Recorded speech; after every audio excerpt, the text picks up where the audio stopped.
Hola, soy Joaquín Martín Cubas, profesor de Ciencia Política de la Universidad de Valencia. He sido durante los últimos 6 años director del Departamento de Derecho Constitucional y de Ciencia Política y de la Administración, y también he sido miembro del Consejo de Gobierno de la Universidad. Quiero expresar en este breve vídeo mi apoyo a la candidatura de Mavi Mestre para un nuevo mandato como rectora de la Universidad de Valencia. Y lo hago tanto por el conocimiento directo de su gestión pasada como por el proyecto con el que ahora se presenta a la reelección. Durante estos años, mi experiencia de trabajo en la gestión universitaria con el equipo rectoral ha sido muy positiva. En todo momento, desde su equipo se ha prestado atención a nuestros requerimientos y en la medida de lo posible y razonable se han buscado las mejores soluciones a las necesidades que hemos podido tener.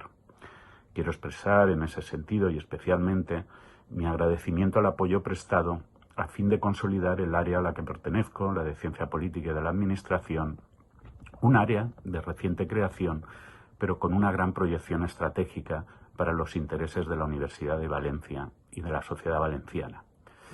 Y miro también con optimismo el futuro que para esta universidad se ha diseñado en el nuevo programa con el que Mavi Mestre y su equipo se presentan a estas elecciones. Más allá de los compromisos concretos, creo que es un proyecto sólido y de futuro, un proyecto que quiere contar con todas y todos para hacer de esta una universidad puntera, solidaria, sostenible y participada por todos sus miembros. Por todas estas razones, quiero expresar con este vídeo mi apoyo a la candidatura de Mavi Mestre para un segundo mandato. Y por las mismas razones os animo a que la apoyéis también con vuestro voto.